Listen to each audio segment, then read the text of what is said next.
want some fresh meat? Hello Indie fans! There are some more new releases of the week which I missed, which I think are worth a look, so stick around to find out which, where I did include some content patch updates in this video as well. Let's begin with Orbital Rogue Fresh Meat, the first major content patch for this early access roguelite platformer. The subtitle of this game is the 360 degrees roguelite, where level design is circular and wraps around, which is neat. And this update adds the new Meat Factory planet, as well as a boss in the aptly named The Butcher. New weapons, class skills, upgrades and more await, where this is shaping up quite nicely. Poker Quest is a roguelite deck builder that uses the standard poker deck, so to see it translated into a roguelite is intriguing, but more than that, it comes to us from the developers of Clicker Heroes, which makes it of interest. Choose from more than 20 unique heroes. Think carefully. Every decision matters. Which items will you upgrade? Which cards will you use? Learn new abilities. Upgrade them, and defeat hundreds of monsters on your path to victory in Poker Quest.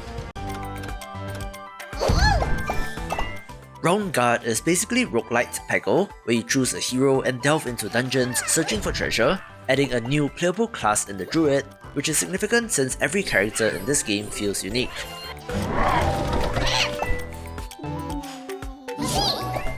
Her abilities include turning the level green and then using these to attack, making a good game even better.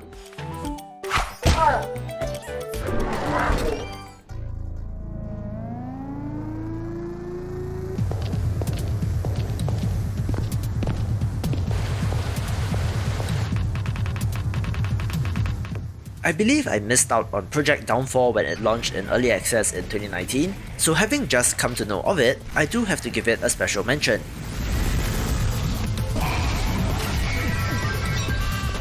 It has trippy synthwave visuals with action that looks like John Wick, crossed with Project Warlock and Hotline Miami, so if you're in the mood for an action-packed first-person shooter, this is something to check out.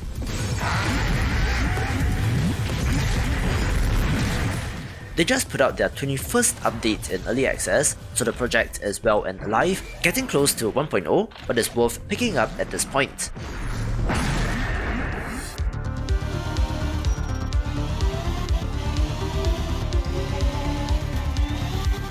I loved Art of Rally from 2020, coming to us from the developer of the Zen Absolute Drift, where this time trial rally racer is gorgeous and relaxing, releasing the polacolour update last month.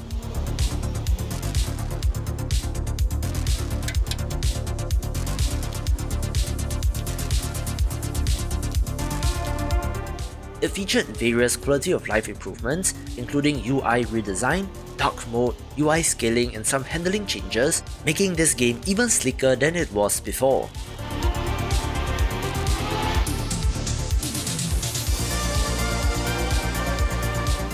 If you enjoy chill, relaxing, beautiful games, smack that like button and subscribe for more.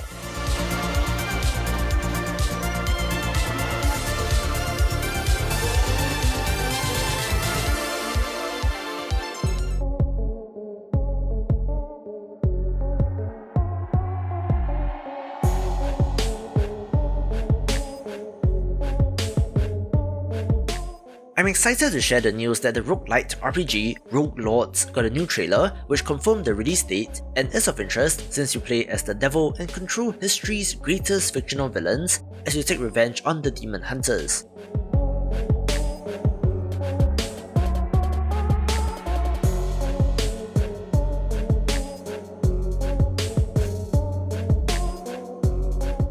While this game can be seen as a Darkest Dungeon-like, the most interesting aspect is that since you play as the devil, you have meta abilities that can break the rules of the game, increasing chance of success on a random event or even to sap the MP of your enemies, so it's a very interesting gimmick that's worth a look.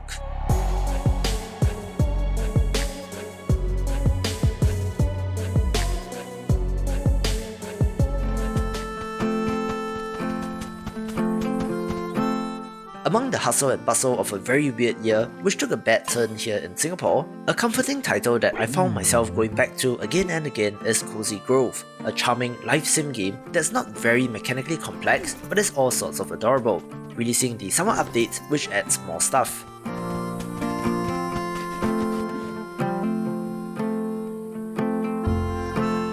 Bug catching, skipping stones, new vendors, clothing, decorations, fireworks, and the ability to hug the bear spirits were added, so I do still see myself checking in with this game pretty often.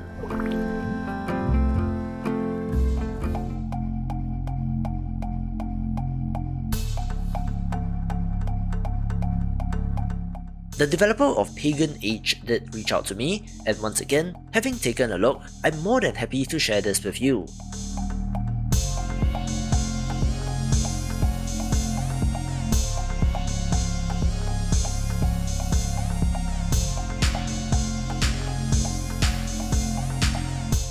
It's a survival city builder set in medieval times, but with supernatural elements based around Slavic myths, coming to us from a Polish developer, so if you've played The Witcher, I'm sure that you'll notice some similarities.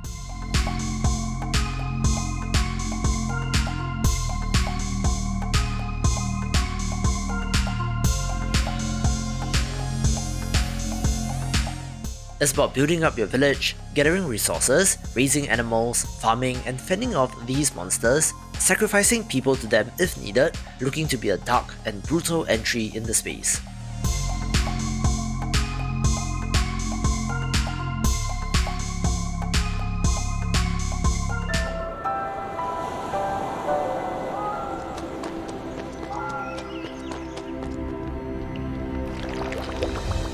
A fantastic colony sim currently in early access is Hammerting, having you managing a dwarven colony deep within the mountain, where, as you know, the industrious dwarves do have a knack for invention, where the automation update is as advertised, adding various systems such as railways and improved minecarts, looking to be one of the best dwarf simulation titles out there.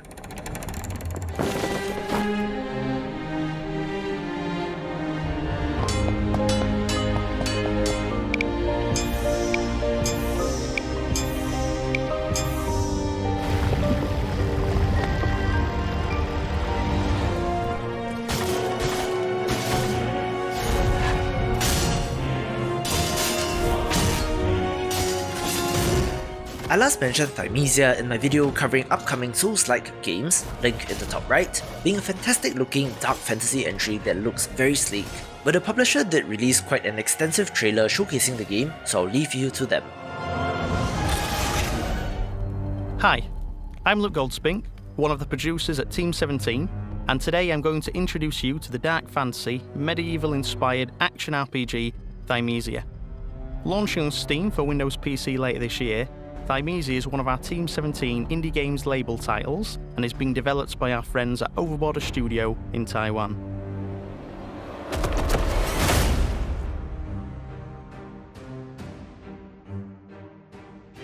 Set in a world of alchemy that's been ravaged by an insidious plague and populated by terrifying monsters, Thymesia tells the story of Corvus, a mysterious individual who's entrusted with the task of curing the plague. As the quest unfolds, Corvus will discover untold truths and secrets that ultimately lead to a decision on how to handle the plague, to vanquish the source of the ever-spreading malevolence or let the kingdom fall to its own hubris. The destiny of humanity is up to him.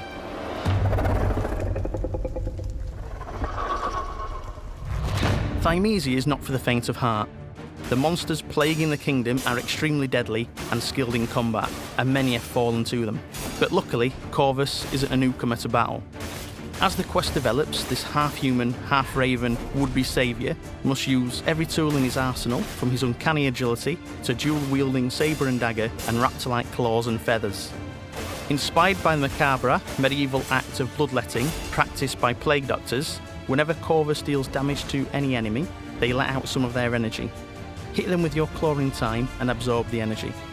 Corvus can also reave the plague from the enemy and use it across a range of plague-powered weapons, such as a two-handed halberd pike that unleashes high levels of damage, and a scythe that delivers area effect damage to enemies.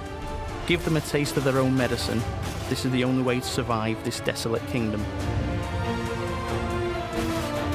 Corvus's combat ability can be further enhanced and upgraded through Thymesia's talent tree system, whether that's turning parrying into defense, unleashing longer and more devastating combos, linking together different dodges, and a whole lot more. These abilities, when combined with the Plague weapons, allows players to develop it to suit their own style of play, or even adapt it as challenges evolve. Rogue Legacy has a very special place in my heart, so I'm keeping tabs on the sequel in early access, releasing a mini update titled Pizza Mundi, which adds pizza and rebalances some aspects of the game, making me excited and hungry at the same time.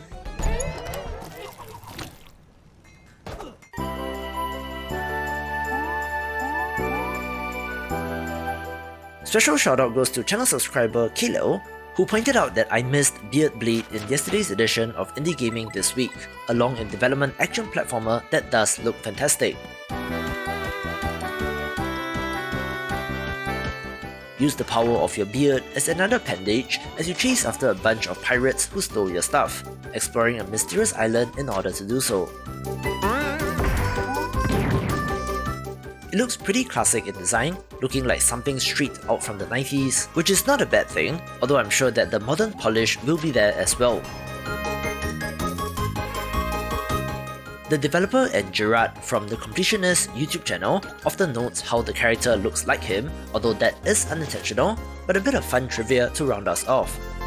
For more upcoming action platformer indie games, watch these videos and I will see you after the jump.